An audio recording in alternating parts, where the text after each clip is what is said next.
Bienvenidos al curso de protección radiológica en el diagnóstico médico con rayos X, nivel personal ocupacionalmente expuesto.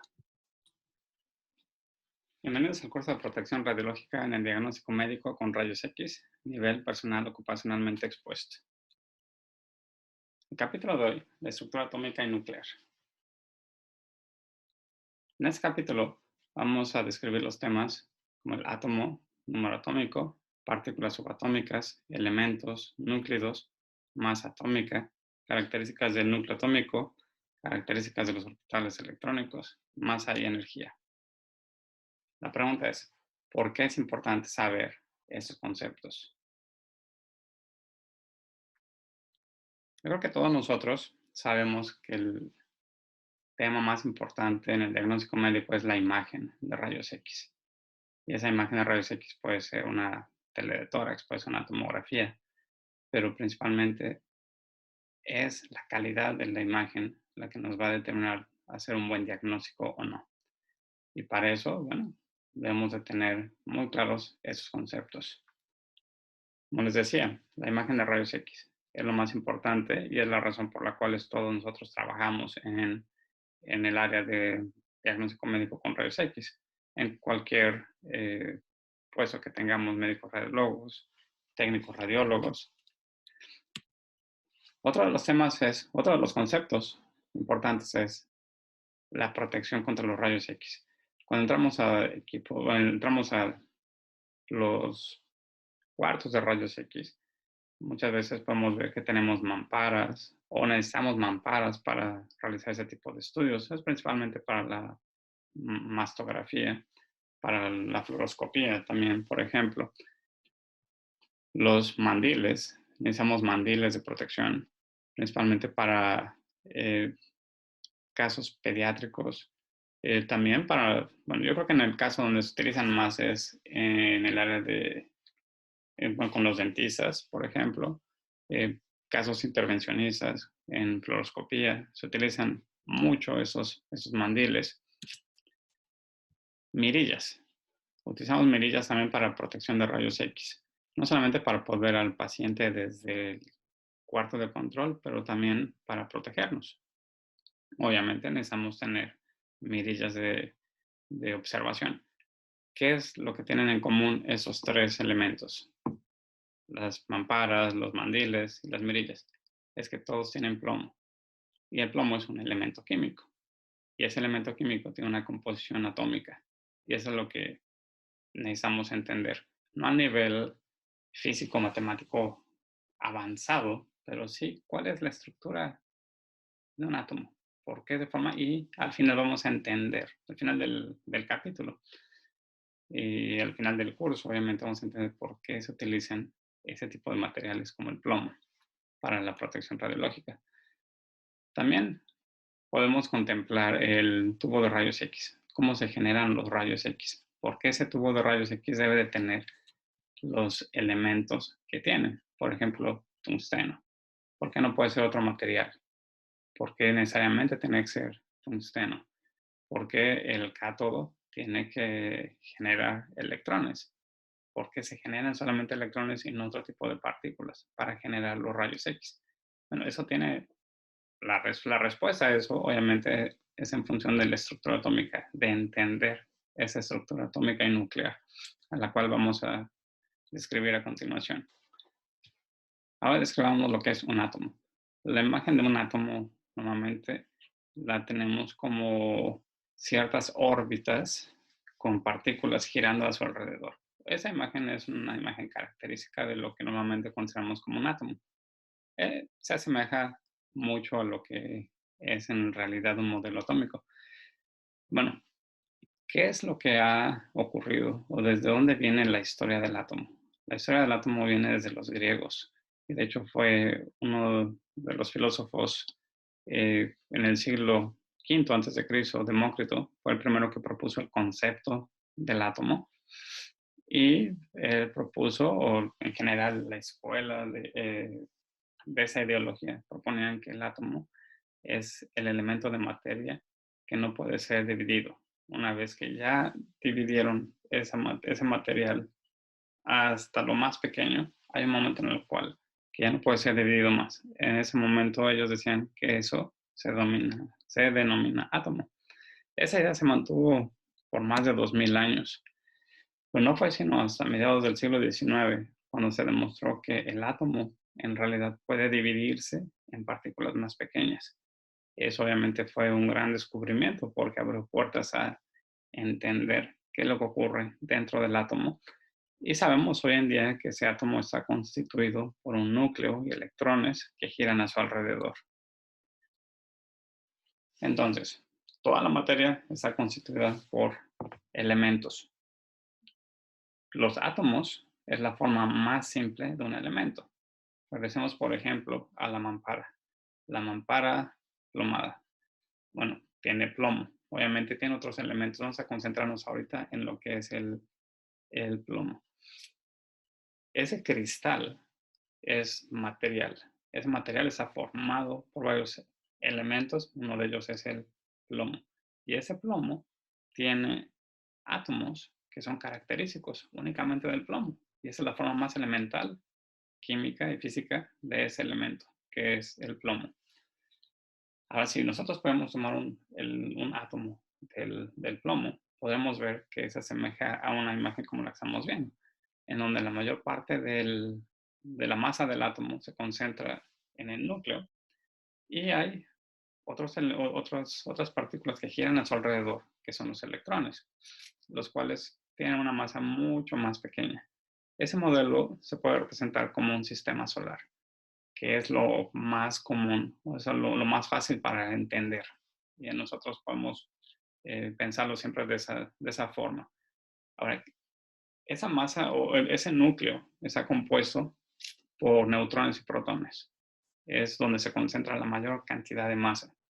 Y los electrones giran alrededor de ese núcleo, como los planetas giran alrededor del Sol. Por lo tanto, hemos llegado a la descripción de las partículas subatómicas. Esas partículas subatómicas normalmente son el electrón, el protón y el neutrón. En ese caso estamos viendo un modelo del átomo de carbón. Revisando este modelo, podemos ver que los electrones giran siempre en órbitas alrededor del núcleo, poseen carga eléctrica negativa, su masa es muy pequeña comparada con la del protón o del neutrón. Los protones se encuentran en el núcleo del átomo junto con los neutrones y poseen una carga eléctrica positiva. La masa es muy grande comparada con la del electrón. El neutrón tiene una carga eléctrica neutra. Su masa es muy grande comparada con la del electrón, es muy similar a la del protón. Por lo tanto, hagamos un resumen. ¿Cuáles son las partículas subatómicas? Electrones. Los electrones giran alrededor del núcleo, tienen carga negativa, su masa es muy pequeña. Si es una masa muy pequeña, van a poder ser desviados. Si es que estos están viajando a través de un material, van a ser desviados muy fácilmente. Protones y neutrones son partículas que tienen una carga, los protones positiva, los neutrones negativa y una masa muy grande, miles de veces más grande que la del electrón. En física y química, normalmente se identifican a los elementos por ciertas características, por variables. En este caso, el número atómico se define como el número de protones. Cada elemento tiene un número definido de protones. Y ese número se denomina por la letra Z. En el caso del átomo de carbón que hemos utilizado como ejemplo, ese es el número 12, lo cual quiere decir que el átomo de carbón siempre va a tener 12 protones. Ok, ahora vemos qué es el número másico. El número másico se define como la suma de protones y neutrones, es decir, solamente lo que está en el núcleo. Un mismo tipo de elemento puede contener diferente número de neutrones, a los cuales se les llama isótopos. Entonces, si tenemos dos elementos, por ejemplo, carbón, y este átomo tiene un número diferente de neutrones, a ese átomo se le llama isótopo. Por último, El número atómico y el número másico se pueden encontrar en la descripción de cualquier elemento de la siguiente forma. En química y en física, un elemento químico puede ser representado de esta forma, como el símbolo químico, vamos a poner C para el carbón, que sería la letra X en este caso. La A representa el número másico y la Z representa el número atómico. De esa forma, cuando veamos en una tabla periódica cierto elemento y vemos estos números, sabemos de qué se está refiriendo. Si es el número másico, es la suma de protones y neutrones. Si es el número atómico, es únicamente el número de protones. Esos son unos ejemplos de los elementos como el plomo, el berilio, estroncio, plata, bario, calcio. Esos son elementos que se utilizan normalmente en el diagnóstico médico con rayos X en diferentes aplicaciones. El plomo para la protección contra los rayos X, el berilio se utiliza en los tubos de rayos X, estroncio también, bario, eh, calcio, se utiliza por ejemplo en los medios de contraste, plata se utiliza en las emulsiones que, bueno, se utilizaban normalmente para revelar las placas de rayos X. Bueno, un elemento químico. ¿Qué es un elemento químico? Es una forma de la materia que contiene el mismo tipo de átomos. Todos los elementos se clasifican por su número atómico y otras propiedades químicas y físicas en la tabla periódica de los elementos. Para nuestro propósito es suficiente saber qué es el número atómico y qué es el número másico. Eso es lo que para nuestro objetivo es importante y es suficiente saber. Este es un ejemplo de la tabla periódica de los elementos. En la actualidad hay más de 100 elementos. Algunos son naturales, otros son artificiales. Nuevamente, podemos ver eh, todos los elementos que existen, incluidos en esta tabla periódica de los elementos. Los núcleos. ¿Qué son los núcleos? Los núcleos son átomos los cuales tienen diferente configuración nuclear, átomos del mismo elemento. Los protones y los neutrones sabemos que forman el núcleo de los átomos, y a ambos se les denominan nucleones. Los núcleos se dividen en 4 grupos, que son los isótopos, los isóbaros, los isótonos y los isómeros. A continuación vamos a ver cómo se define cada uno de ellos. Los isótopos. Los isótopos son átomos que poseen igual número atómico, es decir, mismo número de protones, pero distinta cantidad de neutrones. En este caso, el hidrógeno, que tiene en su forma más elemental, tiene un solo protón. Y podemos ver en la parte superior izquierda el número másico de 1, en la parte inferior izquierda el número atómico, que es 1. A este elemento se le llama protio. Si le aumentamos un neutrón, este átomo sigue siendo helio, pero ahora se le considera un isótopo. Se caracteriza como deuterio. Tiene el mismo número de protones, 1, pero aumentó su número másico. Ahora es 2. Si aumentamos un protón más, vamos a tener un número másico de 3 y un número atómico de 1. A este elemento se le llama tritio. Esos son isótopos. Los isótonos. Los isótonos poseen igual número de neutrones, pero con número atómico y másicos diferentes.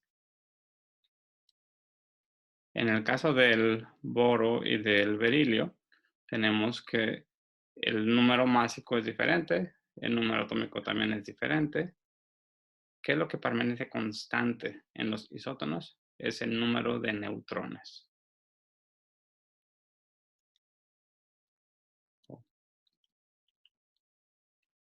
Corte y vamos a regresar a los isóbaros. Pasar los isóbaros. Ok, vamos. Los isóbaros. Los isóbaros poseen igual número másico, es decir, protones más neutrones, pero distinto número atómico, es decir, un diferente número de protones. En el ejemplo podemos ver que el calcio y el argón tienen un mismo número atómico de 40. Sin embargo, el número atómico cambia. Z es igual a 20 para el calcio y argón tiene un Z igual a 18. Los isótonos poseen igual número de neutrones, pero con números atómicos y másicos diferentes. Aquí lo que permanece constante obviamente son los neutrones. En el caso del boro y del berilio, el boro tiene un número atómico de 5, el berilio de 4, pero difieren en el número másico por 1. Finalmente tenemos los isómeros, son átomos que tienen el mismo número atómico, mismo número másico, mismo número de neutrones, pero diferente nivel energético. A continuación vamos a describir las características del núcleo atómico. Como ya hemos descrito anteriormente, el núcleo atómico está compuesto por protones y por neutrones. Una de las preguntas que nos hacemos siempre es por qué si el protón tiene una carga positiva, el neutrón no tiene carga, pero ¿cómo es posible que varios protones o más de un protón permanezcan juntos si es que tienen la misma carga eléctrica? En realidad las cargas del mismo signo se repelen. Bueno, eso tiene que ver con la fuerza nuclear, que no vamos a entrar en detalle en ese momento, pero la importancia del núcleo atómico radica en que esas partículas constituyen la mayor parte del átomo, que es un 99.9% la masa del átomo. Los protones indican el tipo de elemento químico del cual estamos hablando. Es decir, los protones juegan un papel muy importante en determinar qué elemento químico es el que tenemos. Otra característica importante del núcleo atómico, que es importante en otras áreas de la medicina, como en medicina nuclear, por ejemplo, es que elementos con un número atómico o un número de protones muy grande, entre más incrementamos el número de protones, el número de neutrones también se incrementa, pero a una proporción mayor. Es decir, ahora ya no tenemos 1 a 1. Eso tiene una consecuencia importante en los elementos radiactivos y la desintegración radioactiva, que no vamos a describir en su totalidad. Más adelante vamos a indicar cuáles son los procesos de desintegración radiactiva. Si nos fijamos un poco más afuera del núcleo, ahora vamos a ver al átomo, como lo habíamos descrito al inicio, un modelo de sistema solar, en el cual en el centro tenemos a los nucleones, es el núcleo, protones y neutrones, y alrededor giran electrones.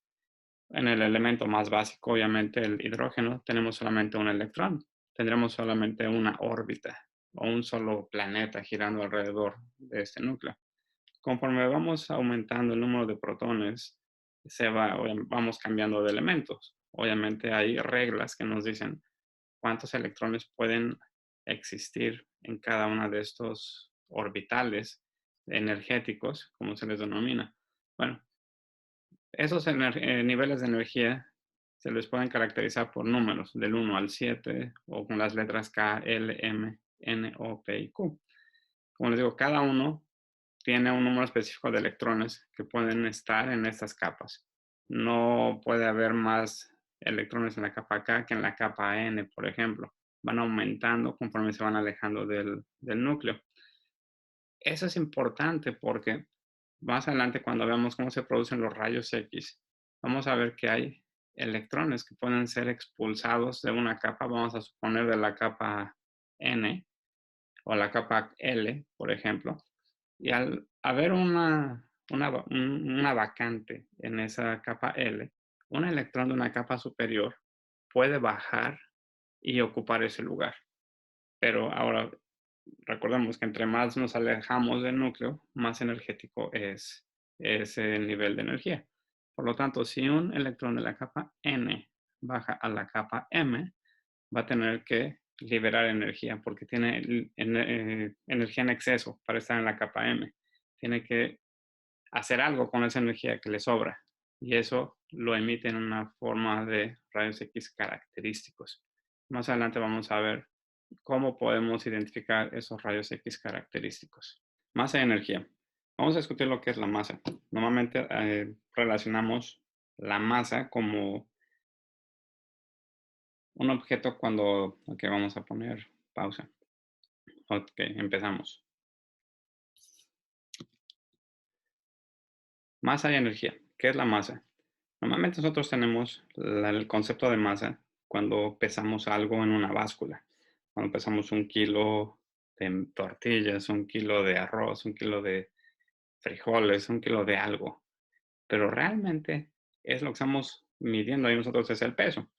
La masa es una magnitud física que se utiliza para medir la cantidad de materia en un objeto. Cantidad de materia. Bueno, en ese momento ya podemos hablar de la cantidad de materia. Al inicio de ese capítulo discutíamos lo que es un átomo y cómo está compuesto ese átomo, que los átomos forman elementos, los elementos obviamente van a formar compuestos y los compuestos pueden llegar a formar materia. Forman parte de la materia. Si queremos medir esa cantidad de materia, tenemos que designar una unidad, una magnitud física, que es la masa. La unidad con la que se mide esa masa es el kilogramo. La energía. ¿Qué es la energía? Normalmente identificamos la energía como, bueno, para nosotros, la mayoría, yo creo que identificamos la energía como la energía eléctrica, la energía solar, la energía eh, nuclear, cuando hablamos obviamente de bombas atómicas. Bueno, hay diferentes tipos de energía, pero ¿cómo se define?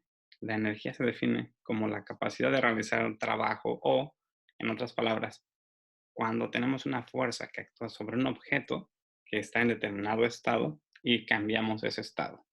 En ese momento estamos realizando ese trabajo, pero ¿qué es lo que nos da la capacidad de realizar ese trabajo? Es la energía. La unidad con la que se mide la energía en la física atómica y nuclear es el electronvolt. Más adelante vamos a discutir qué es el electronvolt. Bueno, otro de los tipos de energía que normalmente nosotros tenemos en mente cuando vemos un reactor nuclear. Wow, es demasiada energía. Sí, esa es energía nuclear. Pero vamos a discutir, como les dije, cómo se mide ese tipo de energía. El tipo de energía, la unidad para medir la energía en física atómica y nuclear, y en ese caso, para nuestros propósitos, también vamos a utilizar esa misma unidad, es el electronvolt.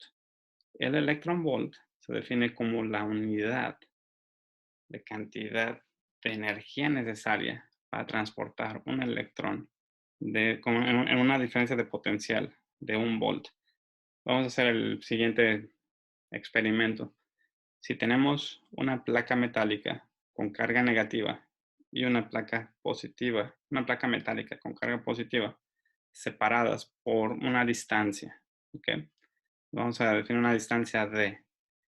Y esas placas obviamente están conectadas a una diferencia de potencial, es decir, a un voltaje de 1 volt. Si tomáramos un electrón, como podemos ver en la diapositiva, tomáramos un electrón y lo soltamos. En ese momento, ese electrón, estamos colocando el electrón en la carga negativa. Si ese electrón lo soltamos, va a moverse hacia la carga positiva. Va a ser atraído hacia la placa positiva. Pero al irse moviendo, va a ir adquiriendo velocidad, va a ir adquiriendo energía. Al llegar al otro lado, va a tener cierta energía. A esa energía se le denomina el electronvolt. Por último, podemos ver que una cantidad de masa puede ser convertida en su equivalente en energía, de acuerdo a la teoría de la relatividad, que relaciona la energía con la masa y la constante de la velocidad de la luz. Esa es la famosa ecuación de Albert Einstein, pero no vamos a discutir más en detalle esa ecuación. Para ese propósito es suficiente saber que hay una relación entre la masa y la energía, que la masa puede ser convertida en energía a través de una ecuación, que es la ecuación de Einstein. Bueno, hemos llegado al final de este capítulo y solo quiero recordar por qué era importante saber estos conceptos. Y ahora creo que podemos entender mejor cuando veamos un mandil plomado. ¿Por qué debe ser de plomo y no de hidrógeno? Bueno, porque el plomo tiene más protones. Al tener más protones, su núcleo es mayor, tiene una cantidad mayor de masa y va a ser más fácil que los rayos X interactúen con ese material que si fuera solamente de hidrógeno. Es un ejemplo.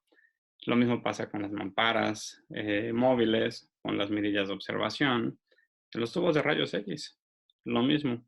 Los tubos de rayos X tiene que ser de tungsteno, el ánodo, las otros son de wolframio, pero bueno, eso hay un capítulo especial, especialmente dedicado para los tubos de rayos X. Vamos a ver con detenimiento más adelante. Pero al final, lo más importante para nosotros es la imagen radiológica. Sin una imagen radiológica de alta calidad no podemos hacer un buen diagnóstico. En esa imagen, los huesos tienen una concentración muy grande de calcio. El calcio tiene un contraste mayor al tejido sano, perdón, al tejido blando. Es por eso que se logran ver. Bueno, hay un efecto físico que hace posible esto, pero vamos a verlo más adelante. Lo importante era saber que si entendemos qué es un átomo, cómo está formado, vamos a poder entender mejor cómo se forma esa imagen y cómo es que podemos afectar ciertos parámetros como el miliamperaje segundo.